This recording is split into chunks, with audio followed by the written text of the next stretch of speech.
Para los que no me conocen, mi nombre es Eric Richter, trabajo en Casa Editora, soy editor allí. Me gusta mucho escribir. Y una de las razones por las cuales comencé a estudiar más la Biblia, a investigar y a escribir, es algo que me pasó leyendo la Biblia. Encontrándome un texto que me parecía muy confuso, muy extraño. Un texto que me hizo decirme a mí mismo, tengo que empezar a estudiar la Biblia más en serio, porque hay cosas que no estoy entendiendo. Y se lo quiero compartir a ustedes. Está en Hechos capítulo 12. Una historia creo que es bastante conocida. Cuenta cómo el apóstol Pedro había sido arrestado junto con el apóstol Santiago. El apóstol Santiago fue ejecutado por Herodes. Y Pedro estaba en la cárcel esperando que le pasara lo mismo. En Hechos capítulo 12, voy a leer unos poquitos versículos, no lo voy a leer completo.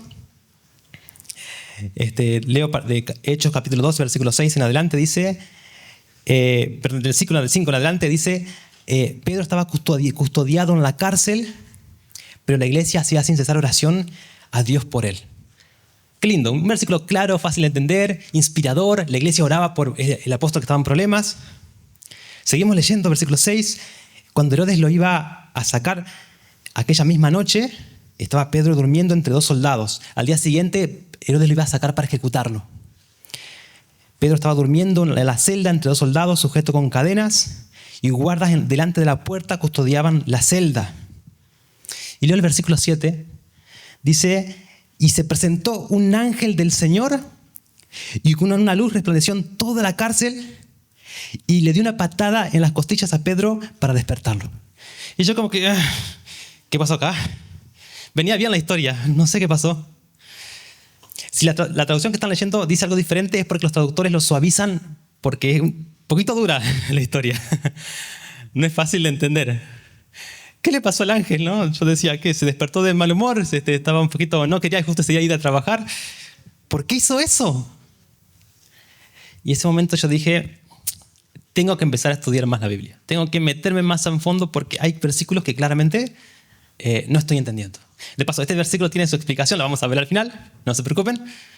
No fue nada malo, el ángel no se puso violento de repente, no se preocupen por eso. Pero definitivamente hay muchas veces nos pasa esto, ¿no? De que estamos leyendo la Biblia, nuestro culto personal o por cualquier otro motivo, y nos encontramos con historias extrañas, con versículos que no entendemos, con cosas que nos dicen, ¿y esto para qué está en la Biblia? O peor, incluso podemos tener dudas acerca de la Biblia por versículos que nos resultan tan difíciles de entender. Así que lo que quiero que hagamos es ver algunos consejos sencillos, prácticos, puntuales, para que cuando nos encontremos con este tipo de versículos que nos resultan complejos, difíciles, incomprensibles, sepamos cómo hacer para entenderlos mejor. ¿Sí? Voy a ver allí algunos consejos. De paso, este versículo quiero que lo tengamos siempre en mente. Dice en 2 Timoteo, capítulo 3, versículo 16, dice que toda la escritura es inspirada, es útil para enseñar, redaguir. ¿Ustedes lo conocen? ¿Se dieron cuenta una palabrita con la que comienza? Toda. No dice algunas partes, no dice la mayoría, dice toda la escritura. Así que todas las historias, todos los versículos tienen algún mensaje para nosotros. Algunos son más claros, otros son un poquito más confusos. Algunos son más directos, otros hay que estudiarlos más. Pero cada historia que está en la Biblia, por algo está y algo tiene para nosotros. Comencemos con el primer consejo. Este es básico, pero es central. Primero que nada, orar. Pedirle al Espíritu Santo que nos ayude a entender el versículo que nos estamos encontrando que es difícil. Recuerdo una vez vi una imagen en internet que decía que la Biblia es el único libro que cuando lo leemos, el autor siempre está presente con nosotros.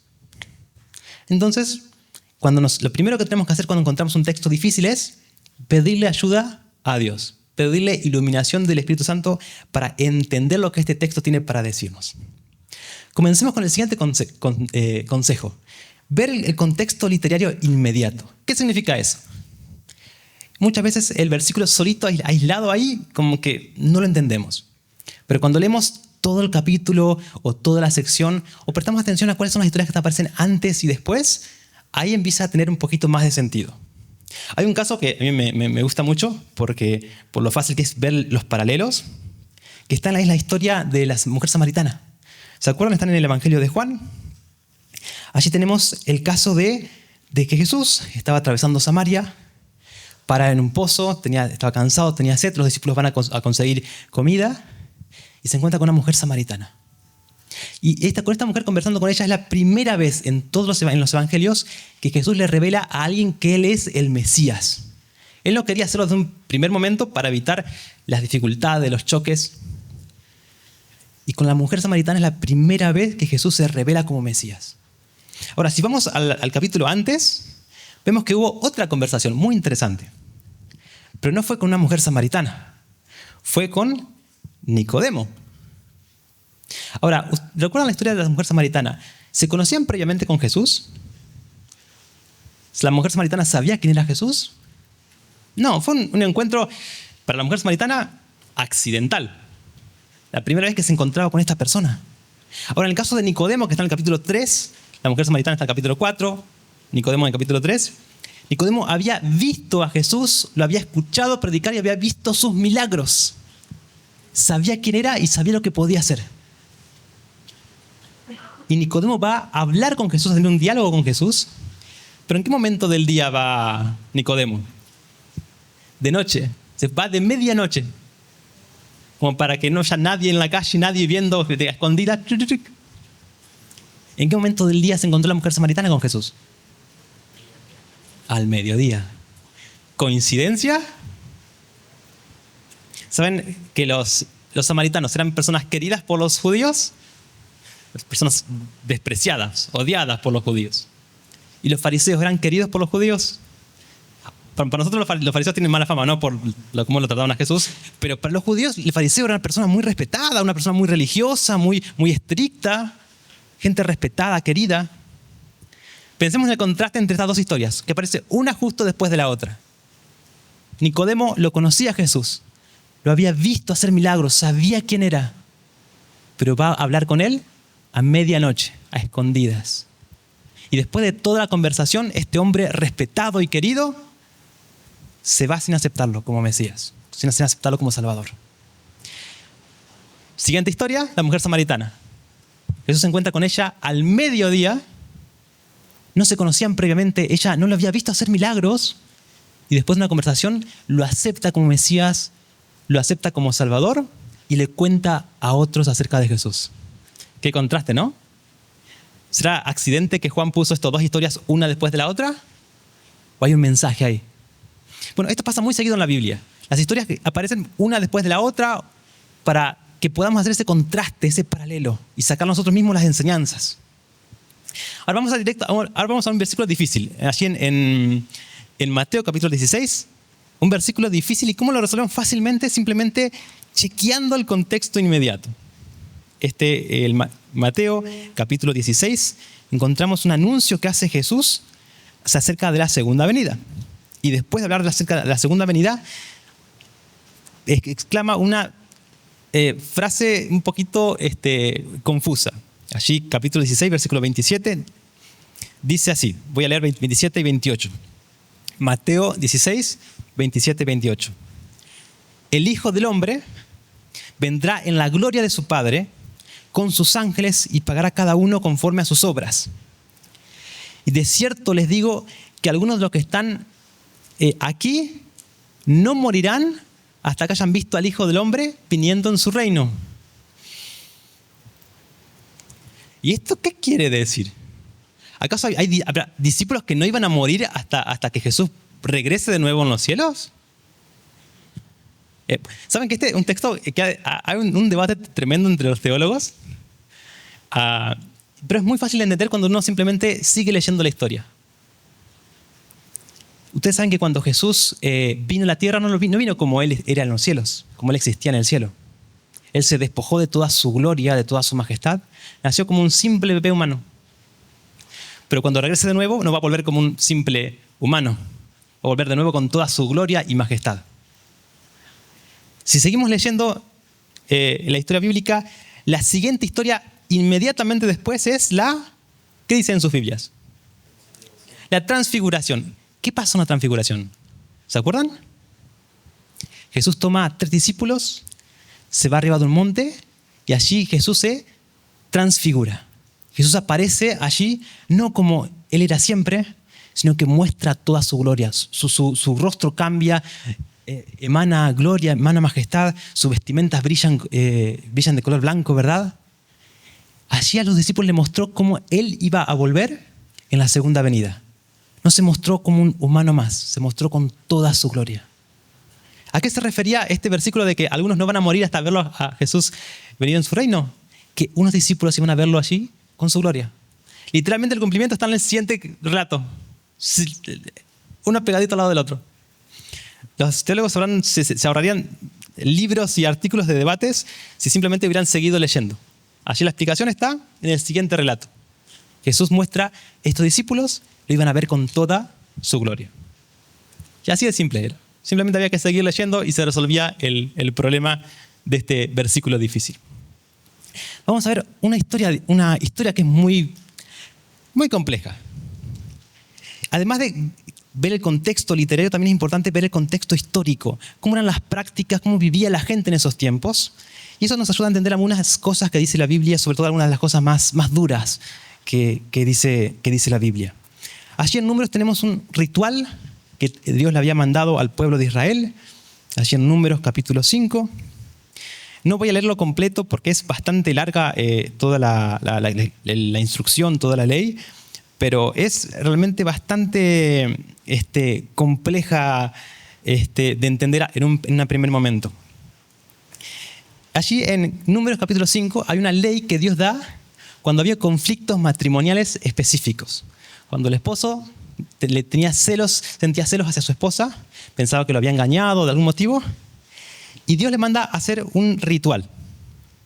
No voy a leer completo toda la historia porque se nos va a hacer muy largo, pero dice así.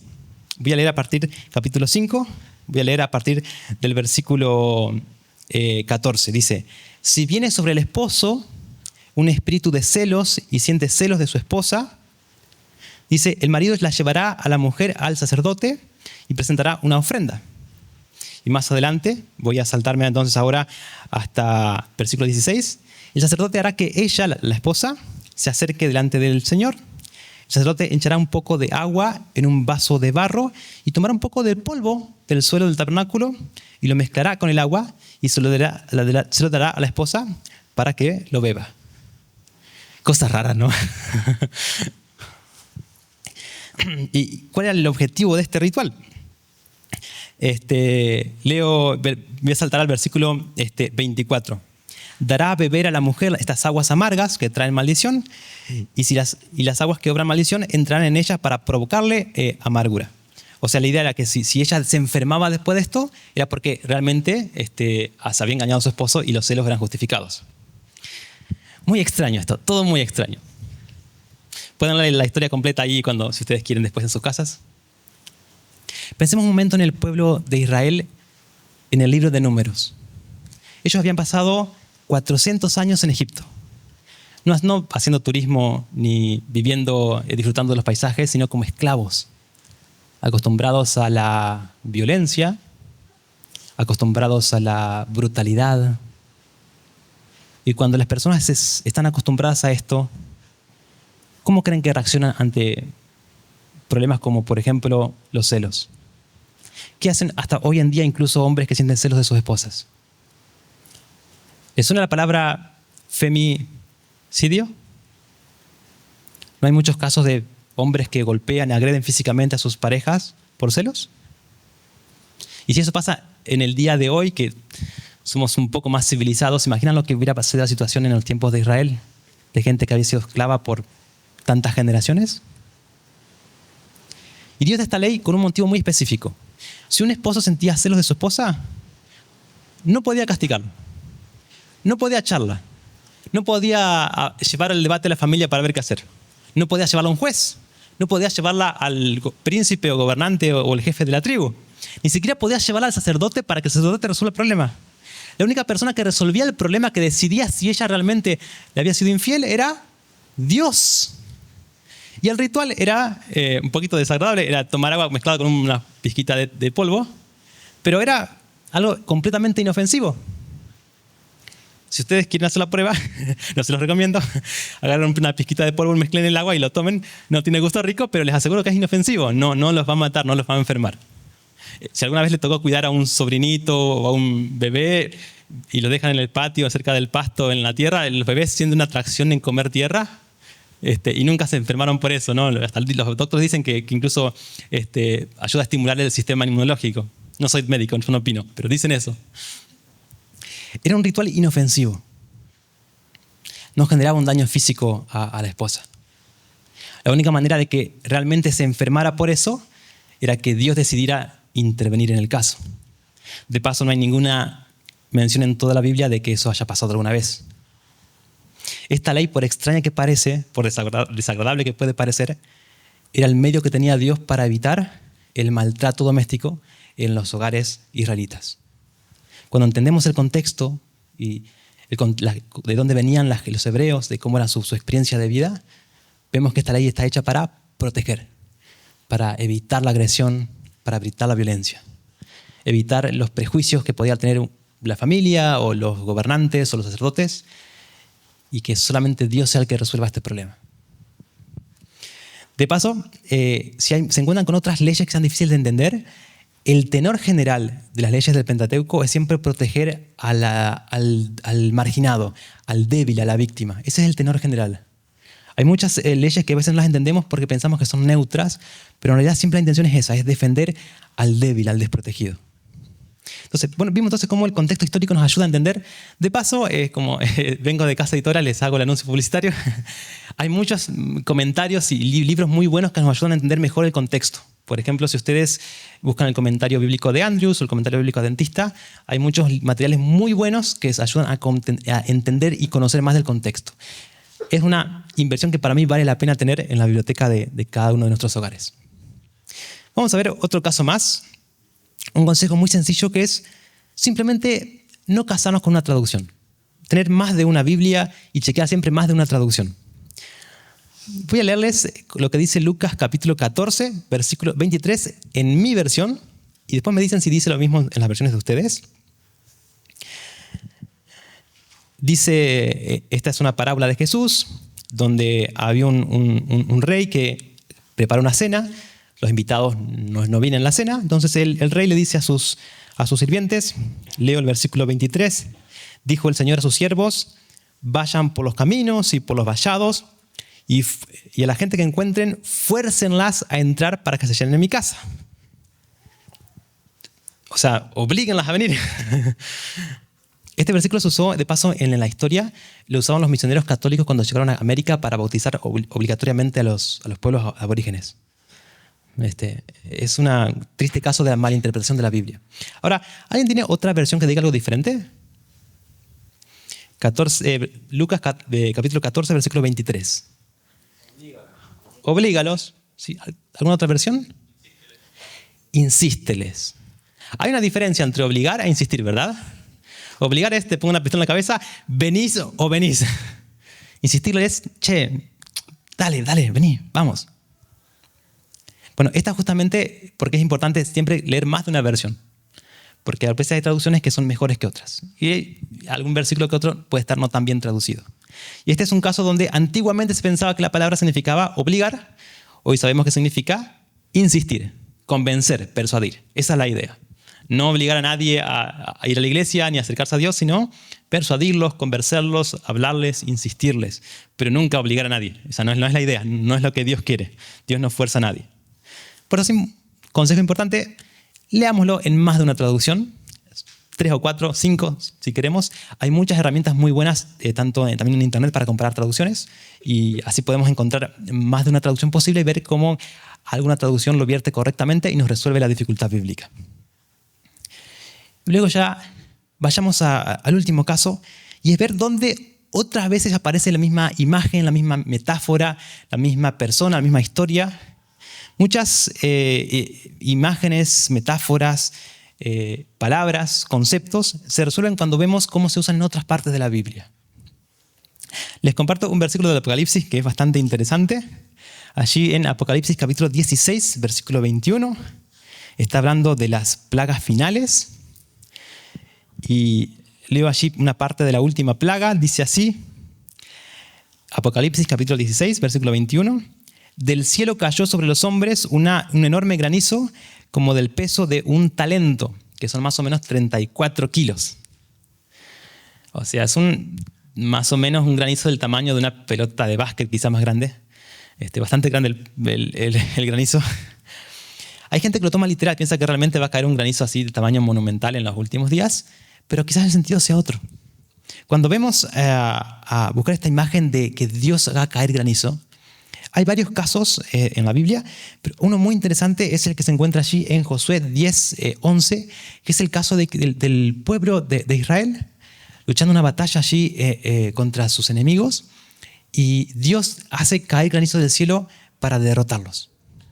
Es una intervención divina para que Dios ayuda a su pueblo a evitar ser derrotado, a evitar ser destruido, para protegerlos.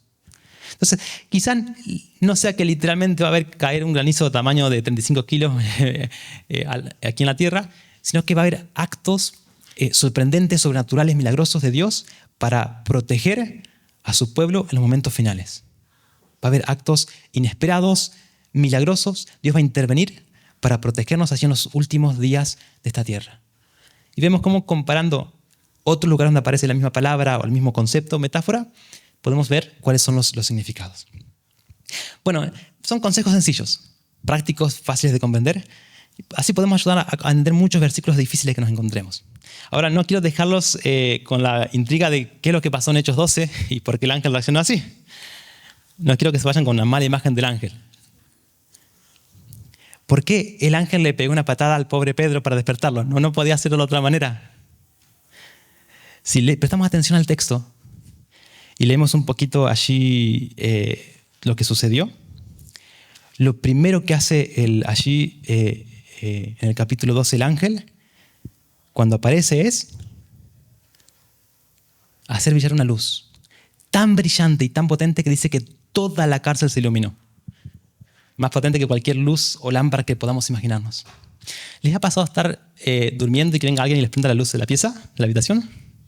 Yo me despierto enseguida. Creo que la mayoría también, a menos que estemos muy cansados o demasiado cómodos en la cama, si nos prende la luz enseguida, nos despertamos, ¿verdad?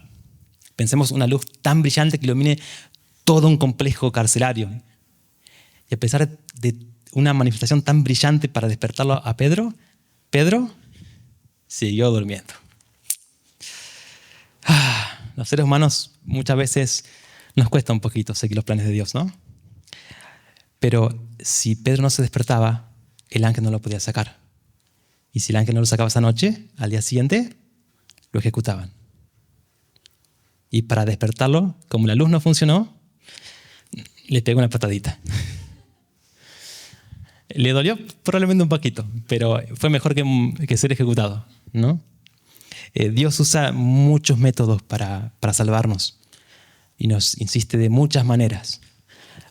Dios quiere hacerlo de una manera inofensiva que no duela. Dios nos muestra la luz a la primera, pero si ignoramos las luces, a veces Dios tiene que pegarnos alguna patadita, ¿verdad? Dios quería salvar a Pedro.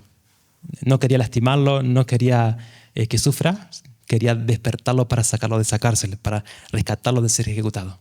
Y eso implicaba que le doliera un poquito las costillas. Si es el precio, creo que el propio Pedro iba a estar contento de eso, ¿verdad? Ese es el objetivo, ese es el Dios que encontramos en la Biblia. El Dios que nos muestra la luz de la manera más clara posible, pero a veces cuando no somos capaces de comprenderlo, a veces nos tiene que dar un pequeño golpecito para que podamos entender, ¿verdad? Pero esas justamente todas son maneras en que Dios nos expresa su amor y su cuidado, su deseo de salvarnos a pesar de todo, incluso a pesar de nuestra incapacidad de entender la luz que nos envía. Ese es el Dios que nos encontramos en la Biblia. Un Dios que por sobre todas las cosas quiere salvarnos. Y incluso en historias difíciles, en textos complicados, en historias que no podemos entender, si nos profundizamos, si continuamos estudiando, si pedimos la ayuda de Dios y seguimos buscando el significado, vamos a encontrar justamente esto. Imágenes de un Dios que nos ama y que va a hacer todo lo posible por salvarnos.